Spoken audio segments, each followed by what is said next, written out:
My educational background while growing up is a really interesting story. My parents, they worked at School for the Deaf, Michigan's School for the Deaf. My sister and I, we were close in age, about 16, 18 months apart. I forget, I don't know. We were close though.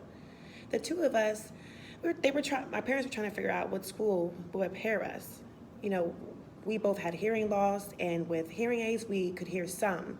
But it was a decision to try to figure out what school would be best for us, a mainstream school or a school for the deaf. Back then, it was 1960s, and rubella was a widespread epidemic. A lot of babies were born deaf, and for me, I was lucky because I had a lot of deaf friends to play with. At Durant Torrey Mott School, there was a program for deaf students.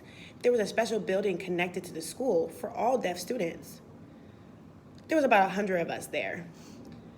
My parents looked into that program. It was a mainstream program that used total communication with signing and speaking at the same time. But my parents weren't sure, and they weren't sure if they should send us to the school for the deaf, but because it would be conflict of interest because they worked there. My sister and I would start at the mainstream school. Then, if we were successful, we would stay. My sister and I did very well. There were no interpreters back then. I doubt it.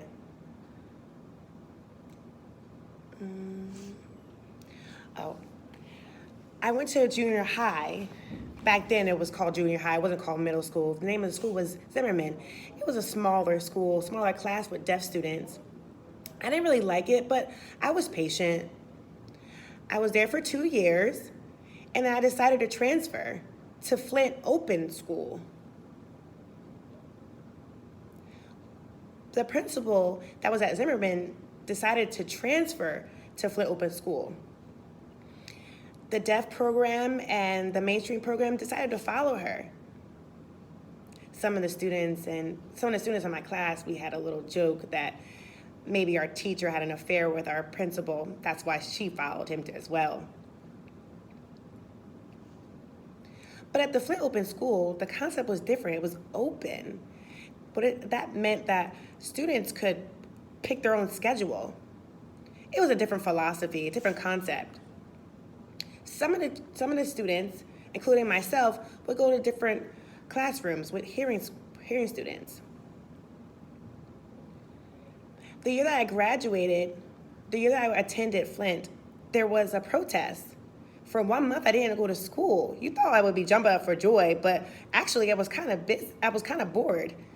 For about 2 months, there was nothing for me to do. So I decided to go to MSD. It was time. Okay.